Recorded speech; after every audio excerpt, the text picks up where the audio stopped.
성탄절 그러면 우리가 해마다 맞는 그런 주일이라 습관적으로 우리가 대하기 쉽습니다. 한국에서 유명한 그 김정은 박사란 분이 이야기를 하시는 중에요. 그런 이야기를 한 적이 있었어요. 나이가 드는 증거가 다른 데 있는 것이 아니라 절기에 대해서 무감해지는 것, 그것이 늙어가는 증거다 그랬습니다. 사실 예전에는 무슨 성탄절이다, 신년이다, 설날이다, 추석이다, 절기들마다 설렘이 있었을 것입니다.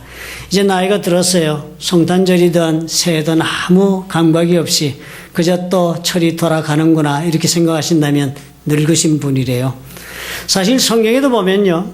성경에서 하나님께서 이스라엘 백성들에게도 부탁하신 것이 절기를 늘 잊지 말고 기념하도록 그렇게 당부했습니다. 왜냐하면 그 절기를 통하여 예전에 하나님의 입었던 그 은혜를 다시 기억하고 그리고 인생을 또 살아가라고 당부하는 그런 일이 되기 때문이었습니다. 그러므로 절기를 여러분 소홀하게 생각하지 마시기 바랍니다. 그냥 늙어가는 것을 거부하시기 바랍니다. 이 절기를 내가 어떻게 하면 의미 있게 보낼까 이런 생각을 하시기 바랍니다. 절기를 의미 있게 보내시려면요. 의미 있는 사람과의 자리를 만드시고 그리고 그 자리에 참석하셔야 해요. 아이들이 다 커나갔으니까 크리스마스도 그렇게 의미가 없다 생각하지 마시고 그런 날일수록 내 삶에 의미 있는 사람을 만들고 또 그 사람과 함께 의미 있는 시간을 가지도록 노력하실 필요가 있겠다 그런 생각이 듭니다. 좋은 크리스마스 되시기를 예수님의 이름으로 축원합니다. 사실 이 세상에 예수께서 오신 날이니까 대단히 그 의미가 깊습니다. 그런데요, 참 우리가 한 가지 생각해 보지 않고 살아가는 일인데요. 이상한 일이 한 가지가 사실은 있습니다. 우리가 이 예수님이 태어나신 이 날을 우리 기념한다 하면서 사실 성탄절 그럴 때 생각하는 예수님은 언제나 아기 예수만을 생각합니다. 그렇지 않아요? 우리 가운데 어느 누구도 생일 잔치를 하실 때 아니면 자신의 생일을 기억하거나 부모님의 생일 잔치를 준비하고 그럴 때 그때 그 사람이 태어났을 때의 모습으로 그 생일을 기념하는 사람은 아마 한 사람도 없을 것입니다. 생일 잔치를 하시면서 예전에는 60 환갑잔치, 진갑잔치 이런 큰 잔치 할 때 그 잔치상에다가 그 할아버지나 할머니의 어릴 적 사진, 그 태어났을 때 기념사진을 꺼내놓고 그렇게 생일 잔치를 하신 분이 한 사람이라도 있었겠습니까? 아무도 없었던 것으로 생각되지 않아요? 그런데 이 왜 성탄절에는 굳이 예수를 아기 예수로만 우리는 그렇게 그려보고 있습니까? 왜 굳이 성탄절에는 요셉과 마리아가 필수적으로 등장합니까? 그리고 왜 성탄절의 모든 그림들은 마리아 품에 안긴 예수님을 우리가 보게 됩니까? 왜 굳이 이렇게 우리는 이 성탄절에 우리 예수님을 이렇게 어린아이로 만들어버리고 맙니까? 사실 아기라면 대단히 무력한 존재가 아니에요. 예를 들어서 우리가 베토벤 같은 사람들을 기념하는 베토벤 악성 무슨 탄생 기념 행사, 오래전에 우리 한국에서 있었던 것으로 기억이 됩니다. 그때 베토벤 그 탄생일을 기념하는 그런 행사하면서 그때 얘기할 때 모든 사람들 베토벤의 아기적 얘기하는 것 들어본 적이 없었습니다. 오직 그 베토벤의 탄생일을 기념하는 행사를 하면서 한 것은 베토벤의 음악적 업적에 대한 기념 행사였습니다. 그래서 그때 모든 일어나는 기념 행사가 뭐였습니까? 그가 작곡한 음악들을 연주하고 또 연주하고 그리고 그 음악들 뒤에 얽혀있는 배경을 설명하고 기사화하고 그렇게 하는 일로 그 베토벤의 탄생 기념 행사를 했던 것을 우리가 기억합니다. 그런데 굳이 우리는 성탄절에 아기 예수예요. 사실 우리가 이 성탄절 아기 예수만 우리가 머물러 있으면 우리는 무언가 중요한 것을 놓치고 말 수도 있습니다. 예수님의 업적에 초점을 맞추어야죠. 베토벤의 탄생 기념일에 베토벤의 업적에 초점을 맞추는 것이 지극히 당연한 세상적 방법이라면 예수님의 탄생을 우리가 축하하고 기념하는 그런 날이라면 우리 초점이 어디로 가야 해요? 예수님의 업적에 맞추어져야지요. 예수께서 이루어 놓으신 엄청난 일의 시작이 성탄으로부터 시작되었다는 것을 차라리 기억하도록 그런 성탄절을 우리가 지켜야 마땅하지 않겠습니까? 그런데 왜 우리는 유독 아기 예수입니까? 사실 여기는 부인할 수 없는 사단의 전략적 속임수가 묻어 들어와 있는 것을 부인하기가 어렵습니다. 예수님의 진정한 모습은 마리아의 엄마의 품에 안겨있는 아기의 모습에서가 아니라 십자가에 달리셔 주고 돌아가신 그 장엄한 삶의 모습에서 발견되어져야 마땅한 것입니다. 십자가에서 죽으신 예수님, 실상은 그 죽음이 어떤 죽음이었습니까? 엄청난 영적 전쟁을 완전히 승리로 끝을 내시기 위하여 선택하신 삶의 모습이었습니다. 그렇다면 예수께서 이 땅에 오신 이 날은 이런 장엄한 전쟁에 대해 서사시 시작을 알리는 그런 사건이 되는 것으로 우리가 차라리 기억해야지요. 장차 자라서 온 인류의 죄를 대신 지고 스스로 십자가에서 우리를 위하여 죽으시기 위하여 오신 그 예수님을 기억하는 날이 되어야 마땅하지 않겠습니까? 이것이 없으면 이상한 절기가 되는 것입니다. 제가 미얀마에 가봤더니요, 이래서 크리스마스 이 성탄절이 온 세계 각국에서 이상한 모습으로 지켜지고 있더라고요. 미얀마 제가 선교하러 갔었는데요, 마침 그때가 11월 마지막 주, 셋째 주인가 마지막 주인가 그랬을 때였습니다. 미얀마는 불교 국가입니다. 그리고 그곳에서는 예수를 믿으라고 그렇게 포교 활동을 할 수 없도록 그 나라는 금지하고 있는 나라입니다. 그런데도 불구하고 11월 마지막 주가 되니까요, 호텔들마다 그리고 큰 건물들마다 희한하게 성탄절 장식을 하고 그리고 크리스마스 성탄절 노래가 확성기로 그렇게 울려 퍼지더라고요. 우리가 웃었습니다. 너무나 이상한 모습들이니까요. 불교 국가에서 기독교의 포교를 금지하는 나라에서조차 성탄절을 축하하는 그런 모습들을 보여주니까요. 왜 그랬겠습니까? 실질적인 절기의 의미가 무엇인지 몰랐기 때문입니다. 마태복음에 보면은 성탄절에 일어난 이 사건의 기록을 한 그 기록에 이제 방금 태어난 아기 예수는 유대의 헤롯 대왕으로부터 즉시로 생명의 위협을 받는 것으로 이야기가 시작이 됩니다.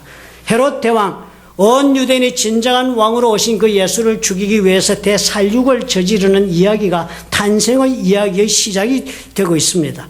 그때 상황을 기록한 마태복음 2장 13절에 보면 동방박사 세 사람이 아기 예수를 경배하고 돌아가자마자 저희가 떠난 후에 주의 사자가 요셉에게 현몽하여 가로되 헤롯이 아기를 죽이려 하니 일어나 아기와 그 모친을 데리고 애굽으로 피하여 내가 네게 이르기까지 거기 있으라 하시는 말씀을 듣고 마리아와 요셉이 아기 예수를 다리고 피신하는 장면이 기록되고 있습니다. 탄생하자마자 일어난 이런 피신가는 피난길이었습니다. 헤롯은 이렇게 확실히 예수님을 죽이기 위해서 마태복음 2장 16절에 보니까 박사들에게 속은 줄을 알고 심히 노하여 사람을 보내어 베들레헴과 그 모든 지경 안에 있는 산의 아이를 박사들에게 자세히 알아본 때를 표준하여 2살부터 그 아래로 다 죽이라 명하고 그렇게 죽였습니다. 그날 베들레헴에 큰 곡성이 있었습니다. 예수님 태어난 바로 그 주에 벌어진 살육 사건이었습니다. 헤롯이 지금 무엇을 한 것이에요? 아기 예수를 죽이려 행한 무자비한 이 살육은 사실 아기들을 죽인 살육행위로 끝나는 것이 아니지 않습니까? 그 실상이 무엇이에요? 바로 하나님을 대적한 행위가 되고 많은 그런 일이었습니다. 하나님께서 작정하시고 진행하고 계신 놀라운 일에 대하여 정면으로 도발하고 대적한 사건이었습니다. 누가복음에도 예수님의 탄생 기록이 자세하게 기록되어 있습니다. 강보에 쌓인 아기 예수를 둘러서서 보고 있는 이스라엘의 목자들에게 천사가 나타나서 이렇게 말을 전해줍니다. 누가복음 2장 10절에 천사가 이르되 무서워 말라. 보라, 내가 온 백성에게 미칠 큰 기쁨의 좋은 소식을 너에게 전하노라. 그렇게 적었습니다.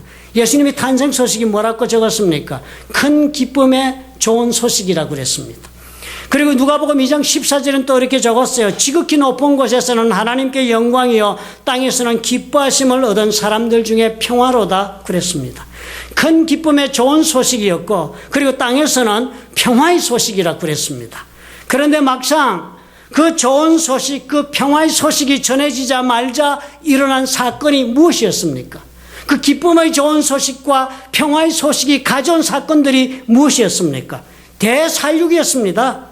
그리고 예수님 자신에게는 애굽으로 도망가야하는 피난의 길이었습니다. 지금 무슨 일이 일어나고 있습니까? 기쁨의 소식, 평화의 소식의 결과는요, 많은 사람들을 살육하고 그중에 피난 가는 일이 생겼습니다. 이 모습은 무슨 모습이요? 전쟁터의 모습입니다. 목숨을 건 전쟁이 지금 예수님의 탄생을 시점으로 해서 지금 전개되고 있는 것입니다. 이 사건만을 놓고서는 우리는 도대체 무슨 영문인지를 알 수가 없습니다. 아마 세상 사람들도 이것이 도대체 무슨 일인지를 제대로 이해할 수 있는 사건이 되지 못합니다. 온 우주에 모든 일선에서 전쟁이 진행되고 있는 것을 몰라서 우리는 이해 못하는 것입니다. 하나님을 모르는 사람들에게는 비밀스러운 사건일지 모르지만 하나님의 자녀들이 이 사건을 안다면 당연히 이해할 수 있는 일이 될 것입니다. 하나님과 천사들과 그리고 택한 백성들을 대항하여서 사단이 그 군대와 타락한 영혼들과 더불어 전쟁하고 있는 그 모습이 지금 그려지고 있는 것입니다. 성탄절에 일어난 사건이에요. 요한계시록 12장 4절에 그 단서가 있습니다. 12장에 보면 엄청난 싸움이 벌어지는 것을 묘사합니다. 용과 천사들의 싸움을 기록하면서 이런 구절이 있습니다. 그 꼬리가 하늘 별 3분의 1을 끌어다가 땅에 던지더라 그랬습니다. 하나님이 창조한 천사 중에 가장 높은 자리에 있던 영적인 존재가 루시퍼라 그랬습니다. 그런데 그 루시퍼는 천사들의 3분의 1을 끌고 반란을 일으켜 하나님을 대적한 사건을 이렇게 적었습니다. 그로부터 현재까지 이르기까지 하나님과 사단 루시퍼 사이는 전쟁이 끊임없이 진행되고 있는 것입니다. 이런 영적인 세계 속에서 전쟁이 사람들에게도 다가옵니다. 에덴 동산에서 하나님과 사단 사이에서 일어나고 있던 그 전쟁이 이제는 에덴 동산에서 아담과 하와 사단의 말을 따라서 하나님이 금하시는 선과 악을 알게 하는 나무의 열매를 따먹으면서 확대됩니다. 이것으로 이 선악과 사건으로 인해서 이제 사단과의 전쟁은 사람들의 세계 속으로 들어와서 번지기 시작했습니다. 사단과 하나님의 전쟁이 이제는 그 차원이 변화되면서 이제 사람들 사이로 들어온 것입니다. 지금 불란스에 있은 사건과 같아요. 테러리스트들, 그 무슬림들이 바깥에서 공격하고 하던 그 테러리스트들이 이제는 어떻게 해요? 그 나라 안에 둥지를 틀고 들어앉아서 그 나라 안에서 전쟁을 도발하고 있는 모습을 우리가 보지 않았습니까? 바로 그런 모습으로 사단이 이제는 인간 세상 속으로 깊숙이 들어와서 전쟁을 해책하고 있는 것입니다. 이 이후로 아담과 하와가 선악과를 먹으며 하나님 배신한 그 이후로 타락한 인간들은 사단들의 사주로 하나님에게 주먹을 흔들어대며 대적하며 싸우는 것을 두려워하지 않는 세상이 왔습니다. 그 결과 온 인류의 역사는 어떻게 되었어요? 바로 이런 하나님에 대한 대적의 역사가 인류의 세상 역사를 장식하고 있는 것입니다. 성경에는 수도 없는 사단과의 전쟁을 기록해 놓았습니다. 사람들을 사단의 전쟁의 대리인으로 삼은 전쟁의 역사가 성경에 수도 없이 기록되어 있습니다. 그러나 솔로몬은 잠언서 21장 30절 이 전쟁의 결말을 이야기했습니다. 지혜로도 명철로도 모략으로도 여호와를 당치 못하느니라. 하나님 대적하는 세력은 결코 설 수 없다는 것, 무너지고 만다는 것을 솔로몬이 명시하고 있습니다. 우리가 잘 아는 애굽의 바로의 이야기, 출애굽 당시 이야기 여러분 기억하실 것입니다. 하나님을 대적했던 바로였습니다. 그 바로 엄청난 대가를 지불합니다. 두려운 재앙을 겪었을 뿐 아니라 마지막에는 그 바로가 다스리는 애굽의 모든 장자가 죽는 엄청난 비극을 당하고 결국은 어떻게 되었어요? 홍해의 바닷물 속에 자신의 최정예 군대를 매장시키고 역사가들의 이야기를 들으면 바로 자신도 그때 죽었다 합니다. 가나안의 왕들 여호수아에 보면 동일한 운명을 겪습니다. 도전해 오는 모든 왕들이 하나같이 심판의 자리로 떨어집니다. 민수기 21장 33절 35절에는 모압 왕 발락의 이야기가 나옵니다. 선지자 발람을 돈을 주고 고용을 해서 이스라엘을 저주하려 하지만 그 저주 대신에 그 입에서 축복의 말이 쏟아져 나오게 만드셨던 하나님의 이야기를 적어 놓았습니다. 열왕기하 19장 35절에 아수르의 산헤립 왕의 이야기가 있습니다. 히스기야 왕과 그 나라를 저주한 그 산헤립 왕, 하나님을 모욕하면서 공격한 그 아수르의 산헤립 왕, 하나님께서 직접 다스렸습니다. 열왕기하 99장 7절에 보면 하나님이 이런 예언을 하셨어요. 내가 한 영을 저희 속에 두어 저로 풍문을 듣고 그 본국으로 돌아가게 하고 또 그 본국에서 저로 칼에 죽게 하리라. 그리고 그 말씀대로 산헤립은 전쟁의 소문 때문에 본국으로 돌아가서 아수르로 돌아가 신전에서 제사 드리다가 암살당하고 말았습니다. 오늘 우리가 읽어본 사도행전 12장 이야기도 바로 이런 하나님에게 대적하는 인간의 모습, 그 연장선상의 이야기입니다. 사도행전 오늘 우리가 읽은 12장 1절과 2절에 기록하기를 그때 헤롯 왕이 손을 들어 교회 중 몇 사람을 헤아리 하여 요한의 형제 야고보를 칼로 죽였다고 그랬습니다. 헤롯이 엄청난 협박을 교회에 가한 것입니다. 12사도 중에 한 사람인 야고보를 잡아서 칼로 순식간에 죽이는 사건을 저지릅니다. 성경에는 여러 명의 헤롯이 등장합니다. 오늘 등장한 헤롯, 12장에 읽은 헤롯은 헤롯 아그리파 1세의 이야기입니다. 제일 먼저 성경에 등장한 헤롯은 예수님 탄생했을 때 등장하는 그 헤롯 대왕이라고 부르는 사람입니다. 아기 예수를 죽이려고 했던 사람. 이 아기 예수를 죽이려 했던 헤롯 대왕은 베들레헴의 아기들을 학살한 후 곧 죽습니다. 그때가 BC 4년 예수님이 탄생한 해였습니다. 헤롯 대왕의 그 성격이 잔인하고 모진 대가를 자신의 목숨으로 갚습니다. 여러 아들을 다 죽인 사람이 헤롯 대왕은요. 자기 아내도 죽인 사람이 이 사람은요. 잔인하기가 보통이 아닌 사람이었습니다. 아들 아리스토블루스를 죽이자 그때 헤롯 대왕의 아내였던 마리암느는 그 당시 4살이었던 아리스토블루스의 아들을 로마로 보냅니다. 아그리파를 로마로 보낸 것이에요. 그 할머니가. 그 덕분에 헤롯 대왕의 손자였던 아그리파는 로마로 가서 로마 귀족의 자녀들과 함께 교육을 받으면서 자랍니다. 성품이 방탕했어요. 헤롯 아그리파는요. 빚도 많이 지고 노름에 빠져가지고 그렇게 하다가 빚진 것 때문에 로마에 살지 못하고 팔레스타인으로 도망을 왔습니다. 도망와서도 조용히 지냈나면 그렇지 못했으면 도망와서도 문제를 일으키고 그리고는 입에 담지 못할 험담을 하다가 잘못 발견이 돼 로마 황제 티베리우스에게 붙잡혀서 로마로 압송되어 가서 감옥살이하고 있었습니다. 그랬는데요. 티베리우스 황제가 죽습니다. 그러자 티베리우스 황제의 조카였던 가이우스가 황제에 오릅니다. 유대의 왕으로 이때 아그리파가 책봉을 받습니다. 어릴 때 같이 수학한 동문이니까요. 이 가이우스 황제가 암살을 당합니다. 그런데 그 다음에 클라우디우스 황제가 즉위하게 되니까 헤롯 아그리파는 더욱더 권력이 확고해지고 더 많은 영토를 하사받습니다. 어릴 적 절친한 친구인 클라우디우스가 로마의 황제가 된 덕분이었습니다. 이렇게 자라가서 이렇게 왕이 되었으니까 이 유대의 왕의 그 성격이 포악한 대로 두려움이 없이 주저함이 없이 살았던 그런 왕이었습니다. 유대의 모든 왕들은 로마에 충성하기 위해서라도 유대인들과의 관계주의를 잘해서 유대 땅에 반란이 일어나지 않도록 하는 것이 첫째 그 왕이 해야 할 일이었습니다. 그랬으니까 이 팔레스타인의 평화 유지가 그들의 목적이니까 이 헤롯 아그리파 교회를 핍박하기 시작한 것입니다. 유대인들이 그것을 기뻐하니까요. 야고보 죽였더니 유대인들이 더욱 기뻐하면서 헤롯 아그리파의 동조 세력으로 변하니까 헤롯 아그리파는 더욱더 기세를 올리기 시작합니다. 바로 헤롯 대왕이 아기 예수를 죽이려고 획칙한 그 일이 이제는 그 손자 헤롯 아그리파 1세를 통해서 교회를 핍박하고 그리고 사도들을 죽이고 핍박하는 일로 계속되고 있는 것입니다. 하등 이상한 일이 아니에요. 사단의 공격, 하나님을 대적하는 사단의 역사는 한 번도 멈춘 적이 없이 대를 이어가면서 계속되고 있는 것을 오늘 성경이 우리들에게 가르쳐주고 있는 것이에요.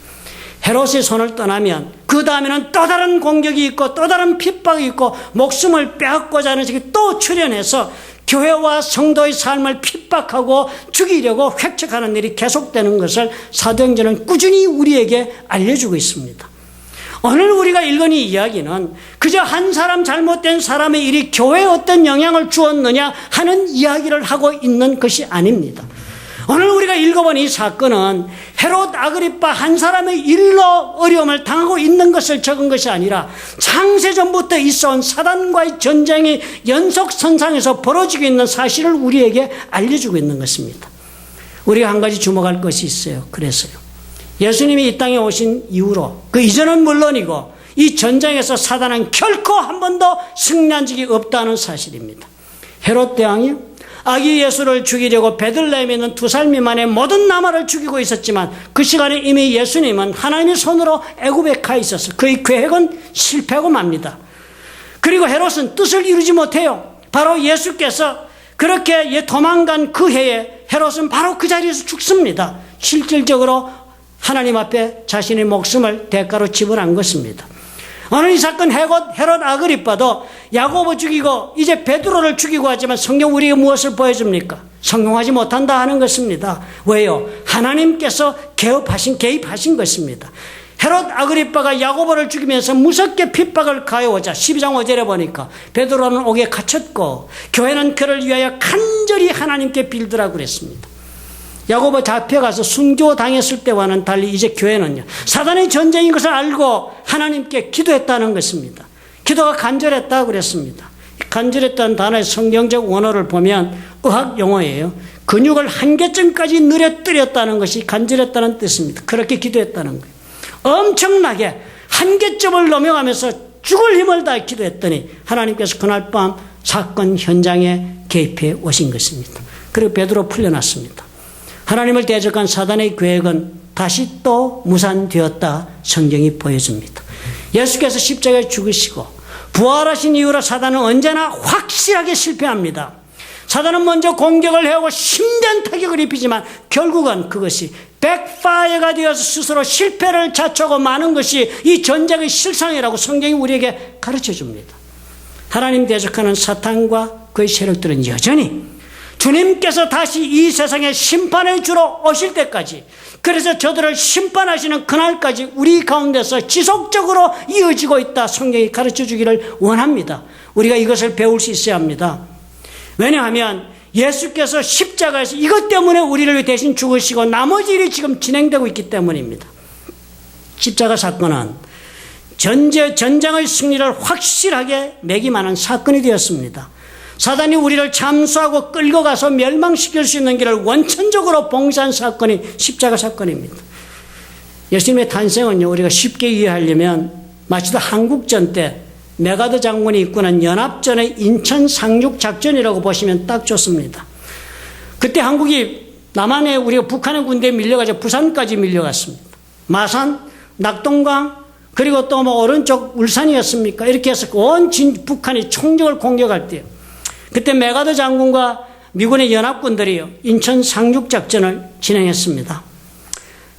그리고서는 이 인천 상륙작전이 성공하면서 적군들은 퇴로가 차단당하고 보급로가 끊기고 그리고 포위돼서 결국은 어떻게 해요? 전쟁에서 퇴폐하는 일이 시작이 된 것입니다. 이제 남은 일은 그 당시 무엇이었습니까? 상륙작전 이후에 인천 이하 남쪽에 있는 포위된 적군들과의 국소전밖에 남은 것이 없었습니다. 이미 적의 주력부대는 도주하기 시작했고 퇴각하지 못하던 잔류 세력이 남아 벌리는 저항전쟁을, 그 전투가 남아있었던 것처럼 전쟁은 이미 다 이겨놓은 전쟁이 되었지만 남은 전투, 싸워 이겨야 할 남은 전투가 그때 우리들에게 남아있었던 것처럼 사단과의 전쟁도 지금 그렇게 남아있는 것입니다. 예수 그리스도께서 이 땅에 아기 예수의 몸으로 오신 이 사건은 바로 이 전쟁터인 이 세상에 예수께서 인천 상륙작전을 집행하신 것과도 같은 결과를 낳은 것입니다. 오늘 사도행전은 베드로의 이야기를 통해서 우리에게 이것을 증거합니다. 무엇보다 우리 하나님을 대적하는 사단의 공격에 대하여 하나님은 반드시 개입하신다는 것입니다. 그러므로 우리가 이것을 위하여 기도하는 것이에요. 그리고 우리 하나님 반드시 우리의 기도를 들으시고 반드시 대적하는 그 세력을 무너지게 하신다는 믿음으로 기도해야 하는 것입니다. 그런 까닭에 하나님 대적하는 것은 어느 때 어느 곳에서든지 어리석은 선택이 된다는 것을 알고 세상이 알도록 우리가 해야 합니다. 오늘 이 사도행전, 헤롯 아그리빠가 직접 자신의 손을 들어 하나님 대적하고 있지만 그 사건의 배후를 누가 자리하고 있습니까? 유대인들입니다. 하나님 믿는 유대인들이에요. 하나님을 아는 사람들이 이 헤롯 아그리빠와 더불어 지금 예수 그리스도의 사람들을 대적한 것입니다. 이 사람들 예수를 메시아로 인정하기를 거부하는 유대인들이었습니다. 이들이 예수를 거부한 것도 따지고 보면 어때요? 자신들의 기득권을 계속적으로 누리기 위해 자신들 현실적 이익을 유지하기 위하여 예수를 거부한 것입니다. 얼마나 어리석은 선택이었습니까? 하나님 대적하는 것이 얼마나 어리석은가를 보여주는 이야기입니다. 우리가 이것을 세상에 알려야 해요. 현대에 들어와서 세상이 바뀌면서 과학이 발전하고 사람들은 스스로 자신감을 가지면서 하나님을 대적한 일이 한두 번이 아닙니다. 수많은 사람들이 살고 있는 기독교 국가였던 독일, 그 독일 19세기 철학자였던 프리드리히 니체는 뭐라고 선언했습니까? 그 많은 기독교인들 앞에서 니체는 말하기를 신은 죽었다라고 선언한 사람이었습니다. 기독교를 폄하했습니다. 그 사람. 자신의 지성의 힘을 활용해서 많은 사람들에게 기독교는 겁쟁이들의 종교라고 폄하한 사람이에요. 멸시했던 사람들이에요. 이렇게 하나님 대적하여 싸웠던 이 사람 어떻게 되었습니까? 결국은 마지막 수년을 정신병자로 살다가 세상 떠나고 말았습니다. 1930년도 노벨 문학상을 받았던 샌클레어 루이스라는 작가도 하나님 대적하여 싸웠던 사람이었습니다. 노벨 문학상을 받은 이 사람 그 필력을 가지고 소설 썼습니다. 엘머 겐츄이라는 소설. 근본주의자 신앙인들의 삶이 얼마나 허구적인가를 쓰는 이야기를 썼습니다. 그리고 그 복음을 전하는 복음주의자, 전도자에게 하나님이 일을 하면서 얼마나 위선적으로 사는 사람들인가를 적은 소설이 엘머 겐츄라는 소설의 내용이었습니다. 알코올 중독자인 복음 전도자, 그리고는 위선적인 복음 전도자 이야기를 적으면서 기독교인들을 조롱했습니다. 그리고 결국 이 사람도 대가를 지불합니다. 스스로가 나중에는 지가 조롱한 알코올릭이 되어서 로마 근교에 있는 병원에서 절망적인 삶을 살다가 죽었습니다. 또 다른 노벨상 수상작가 어네스트 해밍웨이, 하나님 대적하면서도 잘 살 수 있는 자신이라고 큰 소리치던 사람이에요. 죄를 지어도 대가를 치르지 않고 사는 것이 인생이라고 자부했던 사람입니다. 결국 이 사람은 어떻게 해요?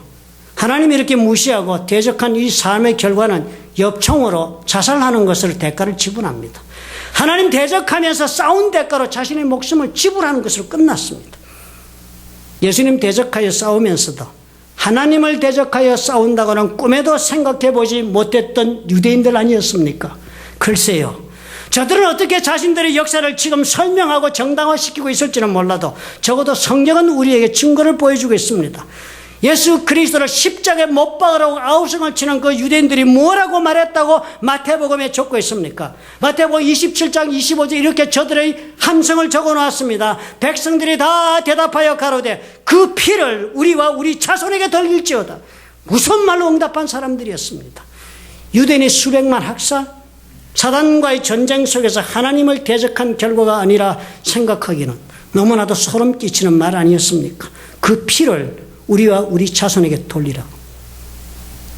예수 그리스도를 십자가에 못 박은 피가 어디에 쏟아졌을까요? 헤롯 아그리빠. 결국은 이 사건으로 이 사람도 죽습니다. 야고보를 죽인 후에 아그리빠는 베드로를 죽이려다 실패합니다. 하나님의 놀라운 능력을 본 것이에요. 어떻게 해서 베드로가 감옥을 나간 줄 모르는 분풀이를 감옥을 지키는 간수들을 다 죽임으로 했습니다.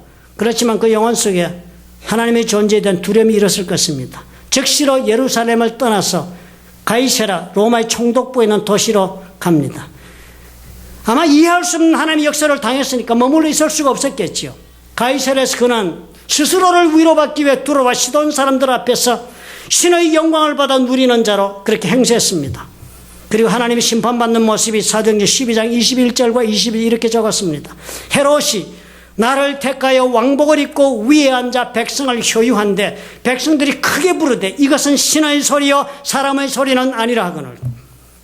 그런 영광을 받고 자신의 그 위기적인 그런 상황 속에서 위로를 받았습니다. 사도행전 12장 23절은 그럼에도 불구하고 이렇게 적습니다. 헤롯이 영광을 하나님께로 돌리지 아니하는 거로 주의 사자가 곧 친히 충이 먹어 죽으니라 그랬습니다. 성경이 이렇게 적어서 우리는 역사적으로 무슨 신빙성이 있을까 의심하는 분 계실 것이에요. 그 당시 역사가였던 요세푸스가 적은 그 역사책에 이렇게 이 사건 적어놨습니다. 그날 가이사랴에서 두로와 시돈 사람들의 효유를 받으니 헤롯 아그리빠 왕은 그 자리에서 충이 먹어 쓰러집니다. 그리고서는 5일 뒤에 창자가 썩어 죽었다고 역사가 적어놨습니다. 헤롯 아그리빠 야고보 죽이고 교회 핍박하고자 한 일, 하나님을 대적한 이 싸움, 어리석은 싸움에 대해 스스로의 삶을 그 대가로 지불했습니다. 사단은 결코 어떻게 해요? 하나님과의 전쟁에서 결코 사단은 이길 수 없다는 것을 성경과 역사가 증거합니다. 예수께서 이 땅에 오신 것, 그래서 이제는 사단과의 전쟁을 완전히 승리로 정리하시기 위해 오신 것입니다. 이 땅에 오시어 사람의 몸을 입고 자신은 아무 죄도 없는 분이 죄를 지은 우리를 대신하여 십자가에 죽으시기 위해 오신 것이 아닙니까? 사단은 이런 예수를 잡으면 이기는 줄 알았습니다. 십자가에서 죽이면 끝나는 줄 알았습니다. 그러나 사단은 하나님을 몰랐습니다. 사단은 이 예수 때문에 이제는 결코 그 어느 누구도 더 이상 멸망의 구렁텅이로 강제적으로 끌고 갈 수가 없게 되었습니다. 오늘 성탄절에 우리가 이것을 기억하십시다. 사단과의 전쟁은 주님 오시는 그날까지 계속될 것이다. 그러나 주님은 어떻게 해요? 반드시 개입하신다. 그러므로 우리는 어떻게 해요? 기도하면 얼마든지 이기고도 남는 것이 이 땅에서의 전쟁이라는 것을 기억해야 합니다. 이것이 성탄이 주는 메시지가 된다는 것을 우리 모두가 기억하십시다. 그렇다면 어떻게 해요? 이 전쟁으로 이 다 이겨놓은 전쟁에 수많은 부상자들이 있고 수많은 그 부상으로 죽어나가는 영혼들이 있어서는 안 되겠습니다. 한 영혼들이라도 우리가 이것을 몰라서 사단에게 속아서 그 생명을 버리는 사람이 없어야겠습니다. 오늘 우리에게 어떤 시련과 도전이 온다 할지라도 우리가 이것을 알려야 합니다. 사단은 우리를 멸망시키려 한 길로 다가온다 할지라도 결코 예수를 믿는 사람은 이 전쟁에서 질 수 없다는 것. 기도하는 성도를 사단은 결코 이길 수 없다는 것. 이것을 우리가 알려야 합니다. 이 성탄의 날이 이 모든 승리의 역사가 가시화되기 시작하는 날이라는 것 여러분 기억하십시다. 그리고 이 사실을 우리가 세상에 대하여 아기 예수를 전할 것이라 이 사건을 전하여서 모든 사람들이 그 고통과 좌절과 실패 속에서 소망을 얻어 주님 앞에 믿음으로 일어서는 사람들로 변화될 수 있도록 이 소식을 전해야 할 것입니다. 주님 오시는 그날까지 이 믿음으로 이기는 삶을 선택할 수 있도록 예수의 이름을 전파하면서 우리의 삶을 살아갑시다. 이것이 성탄을 맞는 우리의 절기를 맞는 우리의 각오가 되어야 하겠습니다. 믿으시면 아멘 하시기 바랍니다. 기도하겠습니다. 좋으신 아버지 감사합니다.